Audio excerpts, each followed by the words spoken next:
अपनी आध्यात्मिकता में, अपने शांत पलों में जब आप ईश्वर के साथ होते हैं, तो आपका मन कहाँ जाता है? मंत्र इसमें कैसे मदद करता है?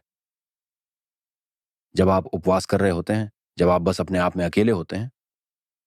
देखिए, कभी हम लोगों को कहते हैं ना मेडिटेशन, तो बड़ा भारी शब्द बन गया है। हमारे यहाँ भाषा में एक साधा शब्द है ध्यान।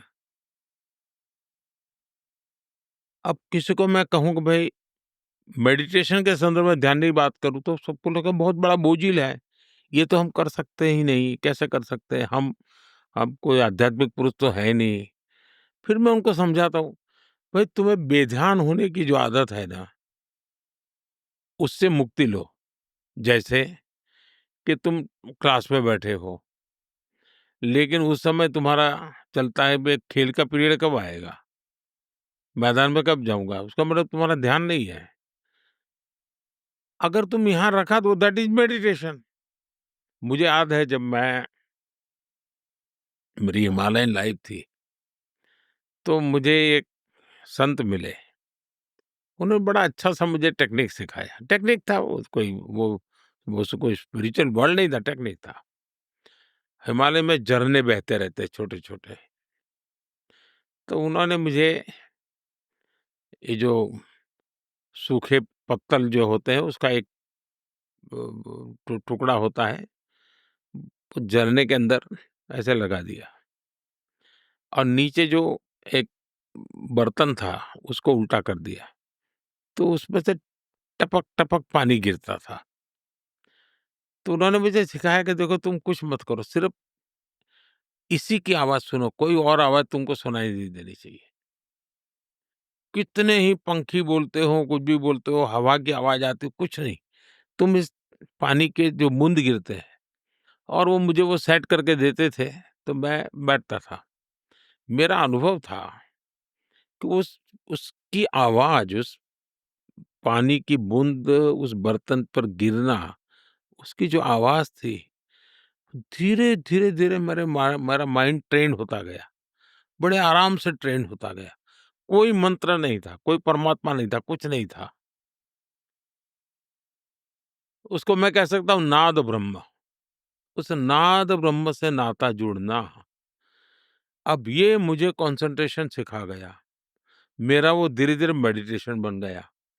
यानी क और कभी-कभी देखिए आप बहुत ही अच्छा आपका 5 स्टार होटल है, बहुत ठाठ आपको चाहिए वैसा कमरा है, सारा डेकोरेशन बहुत बढ़िया है और आप भी एक मन से उपवास किया हुआ है, बहुत लेकिन बाथरूम में पानी टपक रहा है। वो छोटी-सी आवाज़ आपके हज़ारों रुपये के किराए वाला बाथरूम आपके लिए बेकार बना देती है। तो कभी-कभार हम जीवन में अंतर्मन की यात्रा को निकटता से जब देखते हैं ना, तो इसकी वैल्यू समझ आती है कि कितना बड़ा बदलाव हो सकता है अगर हम अब जैसे हमारे शास्त्रों में एक जो हम लोग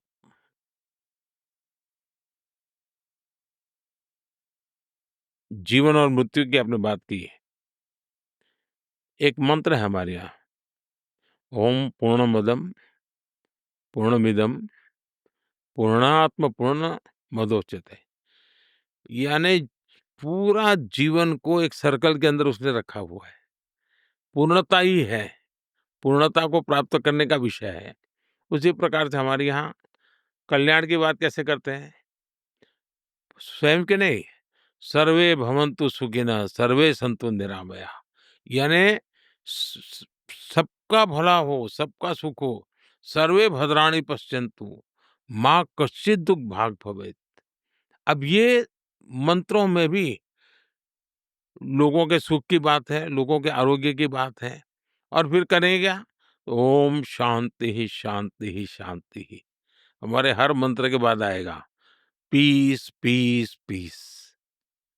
यानी ये जो रिचुअल्स भारत में डेवलप हुए हैं, वो हज़ारों साल के ऋषियों की साधना से निकले हुए हैं, लेकिन वो जीवन तत्व से जुड़े हुए हैं, वैज्ञानिक तरीके से रखे गए हैं। शांति, शांति, शांति। हाँ। इस सम्मान के लिए धन्यवाद। इस अविश्वसनीय बातचीत के लिए धन्यवाद।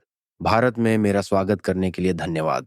और अब मुझे कल भारतीय खाने के साथ अपना उपवास तोड़ने का इंतजार है। बहुत बहुत धन्यवाद प्रधानमंत्री जी। मेरे लिए ये एक बड़ा सम्मान था। मुझे बहुत अच्छा लगा कि आपसे बात करने का अवसर मिला। 2 दिन फास्ट किया है तो आप एकदम से खाना शुरू मत कीजिए। एक दिन थोड़ा लिक्विड से शुरू कीजिए तो आपको एक सिस्टमैटिक उसका फ़ायदा मिलेगा। मेरे लिए भी एक शायद मैंने कई विषय ऐसे हैं जिसको मैंने पहली बार छुआ होगा, क्योंकि मैं इन चीज़ों को बहुत अपने तक ही सीमित रखता था। लेकिन आज कुछ चीज़ें आप निकालने में सफल हुए। हो सकता है कि